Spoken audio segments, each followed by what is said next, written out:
Hello and welcome to the Merle and Locke podcast. I'm Merle. And I'm Locke. Set sail in, low expectations for everything nerd, accompanied by a healthy, albeit shameful, hoping to pointless banter, lack of focus, and questionably acquire knowledge. And more. And more. All right. So, Locke, the topic for today is one that, I don't know. Let's just see how it goes, yeah? Yeah, sure.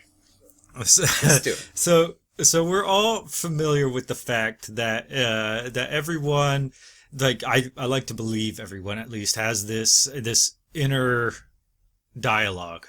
Yeah? No, never. Not once in my life. Never?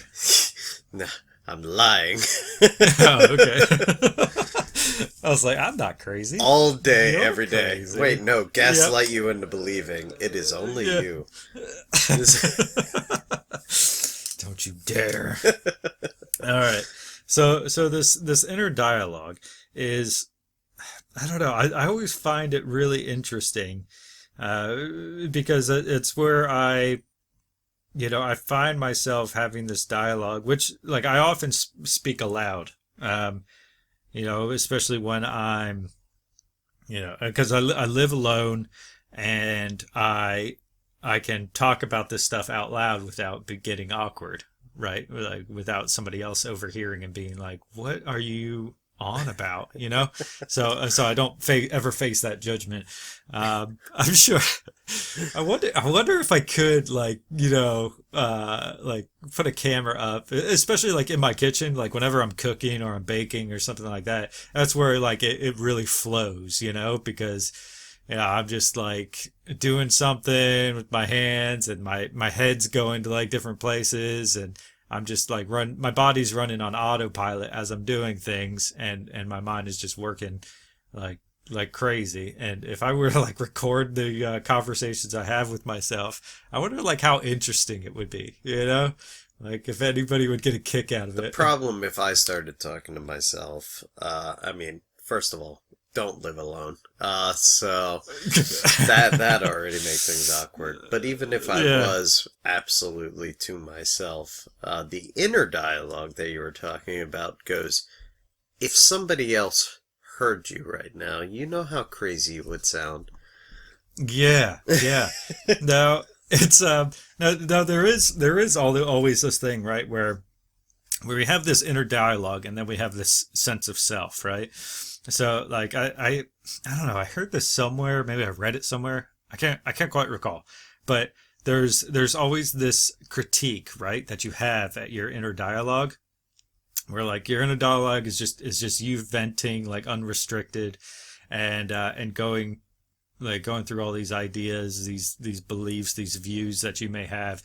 And then you have this sense of self where you're like critiquing yourself like that's stupid. Like, why would you come to that conclusion or this, that, and the other? And that's what I view as like the actual me, right?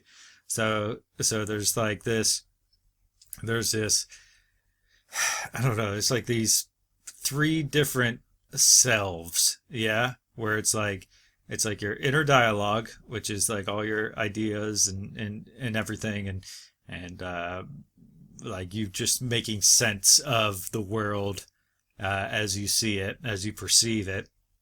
And then there's the outward dialogue, which is, what you're willing to share with other people, right? And in society, like all your socializing skills. And then there's the critiquing sense of self, which I see as being your true self, where like, it's that inner, like, especially like with the, the cringy moments where like you sit back later on, like after a party or something, and you're like, oh, why did you do that? Or like, why did you say that type of thing? And like just critiquing the hell out of yourself. And I feel like that one's the true self, cause, or like what you actually think of people and this, that, and the other. It could be like, well, I don't know. And that just means I'm the most judgmental person ever. Yeah, exactly. I feel like most people are pretty judgmental. It's just, they've created this outward sense of self that they're able to restrict enough to come off as, nice or endearing or whatever it may be, but you'll never know their their true self. No one ever will know each other's true selves. Yeah. So, like, the most we can get, like, I mean, us, since we started this podcast and I've been able to, just let loose on my whatever inner dialogue I have, it's still not my true self. Even though, like, I'm going off and, you've caught me on multiple occasions, getting like into dicey territory and what have you, and you pulling the plug on me. This is where at least one of us has to kind of grasp hold, right? And be like, listen, we can't quite say that. Yeah, no, we got to be a filter to some degree. Yeah, no, it's not necessarily like my true self. It's just this dialogue that I'm just like letting my mind roam free for a while. Just like go play in a puddle for a little bit and just see what happens. Just start spitting out everything. And as it turns out, that puddle just turns into a pool. And you're practically drowning. I gotta pull your head above the water. Yeah. Okay. No. Yeah. Admittedly, I get carried away sometimes. But yeah. But no. Everybody has this inner dialogue and that they go through. And I was going through it the other day. Right. I was a little sauced, admittedly. I'd been doing some drinking, and I was out in my kitchen cooking, and I'm watching this dog at the moment. I'm dog sitting, and this thing I never considered, right, is like, when the dog, hears everything you're saying. Now, I know dogs, they don't really understand everything. Maybe they do. I don't know for sure. They just don't give two hecks. Who could say for certain? But I found myself like going through this monologue, saying all these things, trying to make sense of something or another. I can't recall what it was. And then I looked over and the dog was just sitting there, like at the edge of the kitchen, just staring at me. And I was like looking at him, he seemed kind of judgmental, right? He's just standing there, like he wasn't like giving me a side eye or anything. He was just sitting there, like kind of dumbfounded by watching me talk to myself. I don't know if he thought I was trying to talk to him, because obviously we're the only two people in the house. Like, who else would I be talking to? He doesn't understand the fact that I'm just, talking to myself, even though I'm speaking aloud. And it always, like, it made me wonder, right? Where I was just like, I wonder if dogs have like an inner dialogue, right? Like they can't, speak like cohesively or anything. Like they don't have like a language in which to speak. It's but I wonder, like, if in their minds they have a way of making sense, going through this dialogue, making sense of the world around them, because it's weird, right? It's weird for dogs. Like they're our pets, and we're just there to take care of them, and they know I would assume they know or have a good idea of the fact that we're not the same species. Yeah. They're like, oh, he's different than me. And he's very capable of doing all these things, and he takes good care of me, and I still don't know why he ties a rope to my neck and walks me around until I vacate my bowels and what have you. But I'm maybe curious as to like what's going through their heads, when they look through us and look at us, and like, you obviously makes you think of like other species that might do the same, like the inner dialogue that they have. And if they're, if we don't give them enough credit as far as their intelligence or their basic reasoning, you know what I mean? Like, I understand that there had to have been like all these studies, which I, admittedly have never, looked into myself, which I mean, maybe I should have after thinking of this topic and wanting to express it on the podcast. But, again, we preface the entire episode, saying that we're idiots that just, say whatever, and we just feed a bunch of, horse shit, and maybe people will enjoy it. That's right. But yeah, do you do you have any like insight into this yourself? Is it something you've ever considered? Maybe some personal experience with your own inner dialogue, and like where you find yourself. I think about it from time to time, especially I have two animals here at the house. I got a dog and a cat. My cat, who I've had for so many years, she's nothing but an old kitty, but she's still a kitten in my eyes. Like, still kind of has that kitten in her. Or is that just the way I perceive it? Like, I don't ever give her an older personality. I just see her as that young kitten she once was. Right. Yeah. She's your baby. Of course. So, I mean, Oh, I get that. a lot of it is just kind of something that I give internally, right? And I wonder if there's something to that, where she's, how she always gives you shit, right? Like I know you, like, yell at her, or you snap your fingers at her, and you're like stop, like, scratching that shit up or something, right? And she's always being an asshole for one reason or another. I wonder if it's like like resentment, right? Where she's like you patronizing shit, treating me like a kitten, like I'll show you, I wonder. I see it as like when those moments happen, I'm like, it only comes in spurts from time to time. Some days are worse than others. Is it, and then I have to play the guessing game. Is it she feels that she needs more attention, which is usually the case more often than not, because I feed her around the same time every day. Nothing ever changes in that regard. Cats are very notorious for routine. They love their routine. So if she's not getting enough attention, then it goes out into this mischievous behavior where she's just like, I'm just gonna start scratching up on the shit that I know I shouldn't. Right. Then I also have to guess, is it actually her being mischievous, or because it feels good to them to knead at stuff, it feels good on their nails that are ever growing.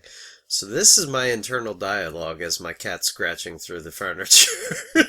Yeah, you're just sitting there watching and thinking about it, like, like trying to find reason behind the chaos. And then I'm yelling and my mind's going, and it's like, yeah. All this is going at one time. Admittedly, that behavior can be, you can find that in children as well. It took me a while to figure out with my own child. It's like, as she was getting older, like, there was these certain notes she would hit.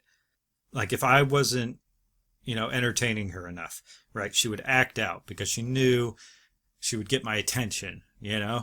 She would do something like you said, like mischievous, right, and it would get my attention, and then she feel like she would have my focused attention there in that moment, and then we can continue from there, and she could try to hold my attention, right? So it's just something to act out, get my attention, and then we can continue. And it's the same thing with dogs. You see it in dogs all the time. Like, they'll try to get your attention, do something mischievous, and then and be like, well, now that I have your attention, let's do this, that, or the other. Right? Right. So I feel like it's common. It's very common, across, like, people and animals. I mean, like, you even see it, like, with older kids, like, I don't know, all the time you'll see, like, like, therapy sessions where they said that they had someone who was, notoriously, like, a troublemaker, right? A kid was a troublemaker, and it was just like, oh, well, they're just, they're vying for attention. They just want attention from other students, other people, in general because they feel, lonely and neglected. So they act out because they know that'll get them attention. So yeah, there's something to it there. You're definitely onto something. You're figuring it out. You figured it out with your kitty cat. You do.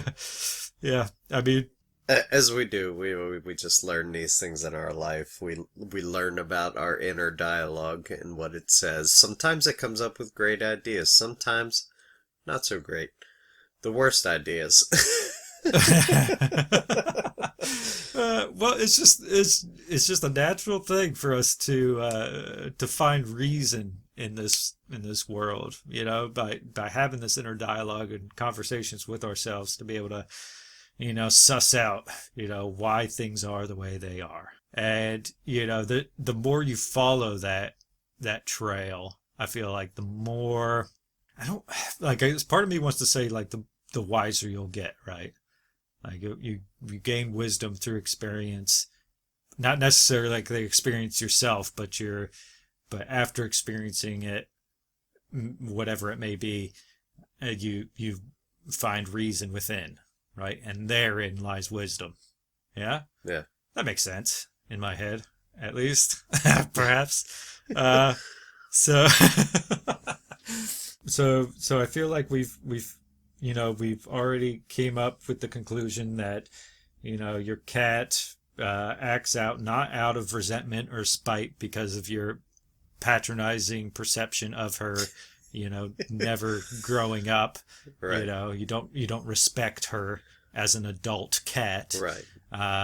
You treat her like a child. And she's even though she acts like the angsty teenager, that's what we established out of her. She's like, ugh, God, especially when you got a pupper who still is as of an adolescent mind, and she's just like, ugh, this kid. Just get away from me. Don't touch me. So we've given him a personality now, and this is just our internal thoughts, is that he is just the bothersome young kid, and she is the angsty teenage girl who just wants nothing to do with him a lot of the time.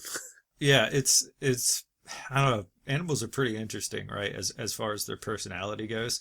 Like there's always that argument where, like say, I've seen it time and again. It's just like as far as dogs go, people are like, oh, that's just his personality or whatever, and then other people are like, well, that's actually poor training or whatever it may be, and my argument is that it's. It is personality. It may be due to poor training, like if they have like these, tendencies, these negative tendencies, whatever they may be. And, it's the same thing like with children as well. Like if you don't raise them well, they'll have these unsavory tendencies, right? Right. And that therein becomes their personality. All because right. they haven't been it's still their personality regardless. Yeah, it's still the personality. It's just how they were raised. It's right. And instead of saying raised for animals, instead of saying raised for animals, we say trained. Yeah. But it's the same thing. Yeah. It's interchangeable. But you typically don't say, yeah, I trained them. Yeah, I trained my child. In reference to your kid. Yeah, I trained them to do that. Yeah, that's just good training right there. Imagine if everybody talked that way about their kids. Yeah, no, their dad trained them to do that. Well, you know what? It sounds like they're doing backflips for like candy or something. Do a backflip and you get a piece. You know what? It doesn't sound like something that'd be too far off, from the direction that we're going Right. as a society. That's, Well, no, yeah. in America maybe, but I mean, how people like treasure their animals and then like say they hate people, Right. and then but if they have kids, they're like, oh, I love my dogs. My kids are assholes. And it's like, I didn't train my kids right. I Right. rose my little fur babies, proper. I raised them nice and good, but Nice and good. those little bastards, I didn't train I them well done enough. raised my doggy nice and good. Yeah. Good Lord. Where are we going? I don't know. Thank you for joining us on the Merle and Locke podcast. If you enjoyed this banter, please consider becoming a patron by going to patreon.com/Merle and Locke, or simply follow the link in the description. Thank you.